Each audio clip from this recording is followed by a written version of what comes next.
When we look back upon the history of cinema as a whole, it is an undeniable fact that cinema is inherently political. Just as any other form of art, the tie between cinema and politics boils down to the unique power of expression that cinema gives a filmmaker. Whether it be satire, absurdism, drama, or documentary, cinema gives a filmmaker a large toolbox of unique strategies to promote, attack, question, or expose political rhetoric of any kind. Because of this expressive power, cinema has been the target of government censorship since the conception of cinema as an art. However, what happens when the tools of an artist are taken away? They make new ones. They improvise.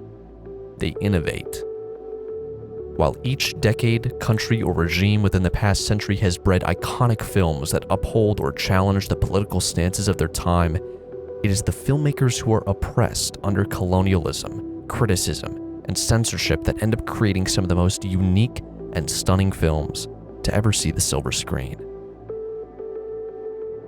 Whether it be the defiance of the meticulously watchful eye of the Soviet Union from the 1930s to the 1980s, or the call to arms against colonial bondage in Senegalese cinema within the 1960s, or even the discussion of class struggle within France's Nouvelle Vague movement in the 1950s, it has always been the artists deprived of their kindling that burn the brightest. Sergei Parajanov's Shadows of Forgotten Ancestors was able to cleverly disguise his correction and disapproval of Stalinist stereotypes held against Ukrainians, all while still being bold enough to break the barrier of socialist realism. And in doing so, he helped establish the unique style of Ukrainian poetic drama. Larisa Shepitko's morally ambiguous and humanistic approach within The Ascent criticized the Soviet Union by means of demonizing the corruptive power of dictatorship through a World War II-centered narrative, featuring hidden religious symbolism portraying sacrifice and self-interested betrayal through the Christian motifs of Christ's crucifixion and Judas's betrayal.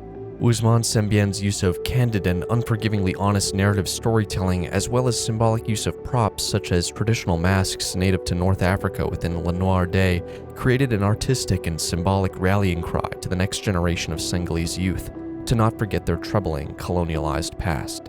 Agnès Varda's La Pointe Courte defied the expectations of post-World War II cinema in France, using unconventional and experimental filming techniques to help channel the existential feelings of a post-war France struggling with class structure and national identity. Film, being both an auditory and visual medium, plays on the natural instinct of human curiosity. The stories that are hidden by a force of governments and regimes are naturally the ones that intrigue and inspire the most. The eye is the personal camera lens, prying at the layers used to spread a message meant to go undetected. This is what makes understanding and studying film so important in the first place, as living without the means of digesting film, or any art for that matter, encoded with the purpose of defying its oppressors, is a willing act of divesting our ability to think without barriers or control, converse in a free manner that does not deprive the human experience of its expression of thought. A lesson learned too many times within history. So long as I think, I rebel.